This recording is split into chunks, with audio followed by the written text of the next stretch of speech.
Hello दोस्तों, नमस्कार। स्वागत है दोस्तों आपका गुना आईसीएस एकेडमी में। दोस्तों जैसा कि आप सभी जानते हैं हमारा जो सेशन चल रहा है वो चल रहा है डेली करंट अफेयर्स का चल रहा है। आज का जो हमारा करंट अफेयर्स है दोस्तों वो है 29 नवंबर 2023 का करंट अफेयर्स है। इस सेशन के अंतर्गत दोस्तों हम सभी लोग वो सभी इंपॉर्टेंट क्वेश्चन देखेंगे जो सभी प्रतियोगी परीक्षाओं हेतु महत्वपूर्ण है। अगर दोस्तों आपको इस वीडियो से संबंधित कोई भी जानकारी या पीडीएफ चाहिए तो आप ज्वाइन टेलीग्राम करें। गुना आईएएस एकेडमी का टेलीग्राम ज्वाइन करें। टेलीग्राम जो चैनल है गुना आईसीएस एकेडमी का, जिसकी लिंक मैंने डिस्क्रिप्शन में डाल दी है। इसमें क्या आपको अपकमिंग वीडियो नोटिफिकेशन मिल जाएगा, फ्री स्टडी मटेरियल मिलेगा, free PDF and study material, new updates आदि सभी टेलीग्राम चैनल लिंक। तो आपको गुना आईसीएस एकेडमी का टेलीग्राम ज्वाइन करना है, जिस पर आपको डिस्क्रिप्शन में लिंक मिल जाएगी आपको। इसके बाद आज का दोस्तों जो हमारा पहला क्वेश्चन है वो है कि हाल ही में लाल ग्रह दिवस कब मनाया गया। ऑप्शन है 25 नवंबर को, 26 नवंबर को, 27 नवंबर को या 28 नवंबर। दोस्तों हाल ही में जो लाल ग्रह जो दिवस मनाया गया वो मनाया गया 28 नवंबर को। इस प्रकार इसका आंसर होगा ऑप्शन नंबर डी, 28 नवंबर को। इसके बाद अगर दोस्तों देखा जाए तो 25 नवंबर को जो मनाया गया वो मनाया गया महिलाओं के खिलाफ घरेलू हिंसा हेतु अंतर्राष्ट्रीय दिवस, यानी कि 25 नवंबर को जो मनाया वो मनाया कि महिलाओं के खिलाफ घरेलू हिंसा हेतु के उन्मूलन हेतु अंतर्राष्ट्रीय दिवस। इसके बाद 26 नवंबर को संविधान दिवस मनाया गया। साथ ही में 26 नवंबर को राष्ट्रीय दुग्ध दिवस मनाया गया। इसके बाद अगर 27 नवंबर को देखा जाए तो गुरु पर्व या प्रकाश उत्सव मनाया गया, जो सकों गुरु नानक के जन्मदिन पर या उनकी जयंती पर मनाया गया। इसके बाद अब हम परीक्षा पर जो चर्चा देखेंगे वो देखेंगे नवंबर से संबंधित महत्वपूर्ण दिवस, जैसे कि 3 नवंबर को अंतर्राष्ट्रीय वायुस्फीयर दिवस मनाया जाता है। साथ ही में 3 नवंबर को विश्व जेलीफिश दिवस भी मनाया जाता है। इसके बाद 5 नवंबर को विश्व सुनामी जागरूकता दिवस मनाया जाता है। वहीं 7 नवंबर को अगर देखा जाए तो राष्ट्रीय कैंसर जागरूकता दिवस मनाया जाता है। 11 नवंबर को भारत के जो पहले शिक्षा मंत्री अब्दुल कलाम आज़ाद के जन्मदिन पर राष्ट्रीय शिक्षा दिवस मनाया जाता है। वहीं 14 नवंबर को विश्व मधुमेह दिवस मनाया जाता है, जबकि भारत में 14 नवंबर को बाल दिवस भी मनाया जाता है। 15 नवंबर को बिरसा मुंडा की जयंती पर जनजातीय गौरव दिवस मनाया जाता है। इसके बाद अगला जो क्वेश्चन है वो है कि यूएनएफसीसी का जो आयोजन हो कि जो कॉप 28 है उसका सम्मेलन कहाँ होगा, यानी कि जो यूएनएफसीसी का कॉप 28 सम्मेलन की किसकी अध्यक्षता में होगा। ऑप्शन है ब्रिटेन की में, फ्रांस की में, यूएई की में या भारत की में। दोस्तों कॉप 28 का जो सम्मेलन जो अध्यक्ष कर रहा है वर्तमान वो कौन करेगा, यूएई करेगा। इस प्रकार इसका आंसर होगा ऑप्शन नंबर सी, यूएई करेगा। इसके बाद अगर देखा जाए यूएई से संबंधित जानकारी, इसका उद्भव कब हुआ था, 1992 में हुआ था, रियो सम्मेलन में या पृथ्वी सम्मेलन में। यह जो लागू हुआ था यूएनएफसी जो लागू हुआ वो हुआ 1994। इसका उद्देश्य था ग्रीन हाउस गैसों के उत्सर्जन को कम करके ग्लोबल वार्मिंग के प्रभाव को क्या करना था, कम करना था। इसके बाद जो कॉप जो प्रथम कॉप जो है कॉन्फ्रेंस ऑफ पार्टी जो है, इसका जो पहला कॉप हुआ वो 1995 में बर्लिन जनवरी में हुआ। इसका जो कॉप 28 जो हो रहा वो यूएई में हो रहा, जो कब से हुआ 30 नवंबर से 12 दिसंबर 2023 के बीच में हुआ। अगर आप देखा जाए तो ये कोटो प्रोटोकॉल की 18वीं बैठक है। क्योटो प्रोटोकॉल अगर देखा जाए तो वो 1997 में हुआ था, वो कॉप 3 था। इसके बाद अगर देखा जाए अगला क्वेश्चन वो है कि हाल ही में झवेरीलाल मेहता का निधन हुआ है, वह कौन थे। झवेरीलाल मेहता का निधन हुआ है वो कौन थे, फिल्म निर्देशक थे, फोटो पत्रकार थे, इतिहासकार थे या साहित्यकार थे। दोस्तों हाल ही में जो झवेरीलाल मेहता का निधन हुआ है वो फोटो पत्रकार थे। इस प्रकार ऑप्शन नंबर बी होगा, फोटो पत्रकार। इसके बाद अगर आगे देखा जाए 2023 में जो निधन हुए, जैसे कि सलीम उल हक का निधन हुआ वो कौन थे, जलवायु विशेषज्ञ थे। वहीं गेबी पटेल का जो निधन हुआ वो कौन थे, भारतीय कवि थे। चंद्रमोहन का निधन हुआ वो थे तेलुगु अभिनेता थे। वहीं शरद वरकोटोकी जो थे वो असम के पूर्व मंत्री थे। मैथ्यू वेरी जो थे वो हॉलीवुड अभिनेता थे। संजय गढ़वी जो थे वो फिल्म निर्देशक थे। वहीं अगर देखा जाए मीरा साहिब फतीमा बीवी का हाल ही में जो निधन हुआ वो सुप्रीम कोर्ट की पहली महिला जज थी, वो केरल राज्य से संबंधित थी, जबकि तमिलनाडु राज्यपाल भी रही। इसके बाद और अगला क्वेश्चन देखा जाए कि हाल ही में किसने दुनिया के पहले धूम्रपान प्रतिबंध कानून 2022 को समाप्त कर दिया, मतलब समाप्त करने की घोषणा की है।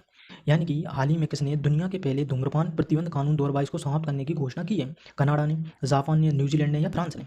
दोस्तों हाल ही में न्यूजीलैंड के जो नए प्रधानमंत्री बने, कौन बने, क्रिस्टोफर लक्सन बने, जिन्होंने इस कानून को समाप्त करने की घोषणा की। जबकि इस कानून को जो लाया था 2022 में वो लाया था पीएम जेसिंडा अर्डन ने लाया था, जिनका उद्देश्य था कि 2022 तक न्यूजीलैंड को धूम्रपान मुक्त करना था, धूम्रपान से मुक्त करना था। इस प्रकार इसकी जो घोषणा की वो की है न्यूजीलैंड ने की है। आंसर होगा ऑप्शन नंबर सी होगा। इसके बाद अगर देखा जाए दोस्तों जो अगला क्वेश्चन है वो है कि हाल ही में दुनिया का 8वां अजूबा कौन बना, दुनिया का 8वां अजूबा कौन बना। अंकोर मंदिर, रोमन कोलोसियम या पेट्रा या चेन इट्जा। दोस्तों हाल ही में जो दुनिया का 8वां जो अजूबा बना वो बना अंकोर वाट का मंदिर बना है। इस प्रकार ऑप्शन नंबर ए होगा अंकोर वाट का मंदिर।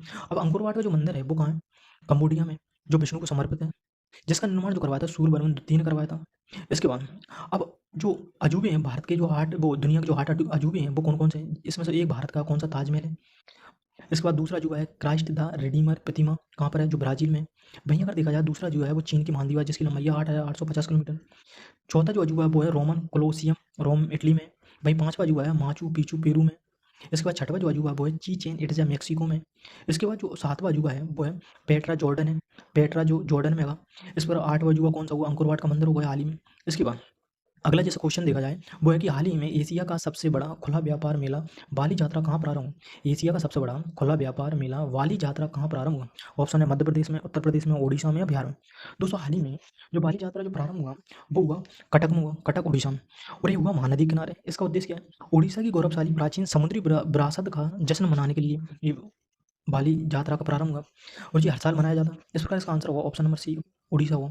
अब हम देखेंगे उड़ीसा में ही अगर देखा जाए तो पुरी में जगन्नाथ मंदिर है, जबकि कोणार्क में सूर्य मंदिर है। अब आगे हम देखेंगे परीक्षा पर चर्चा जो उड़ीसा से संबंधित महत्वपूर्ण चर्चा, जैसे कि उड़ीसा में महानदी पर जो हीराकुंड बांध बन रहा है वो विश्व का सबसे लंबा मिट्टी का बांध है।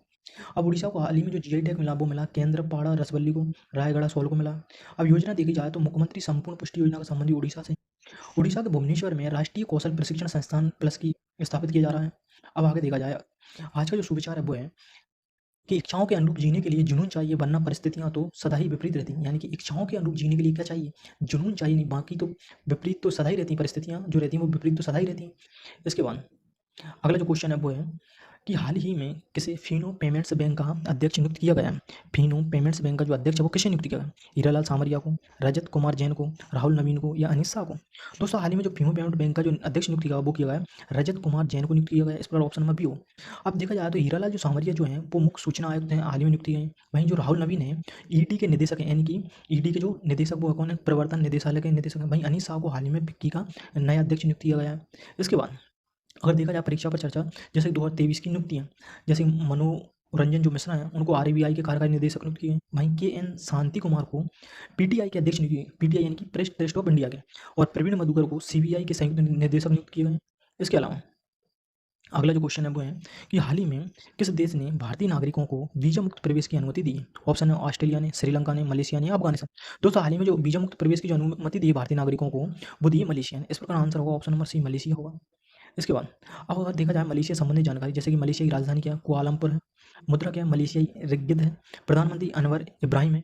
इसके अलावा अगर आज परीक्षा पर चर्चा देखा जाए 2023 के प्रमुख उत्सव और महोत्सव है, जैसे कि लद्दाख में कौन कौन से उत्सव हुए 2023? स्फूर्ति गुस्टर फेस्टिवल हुआ, एहमिस महोत्सव हुआ, लोसर महोत्सव हुआ, मनोरम चैनमो जो हुआ वो लद्दाख के लेह में हुआ।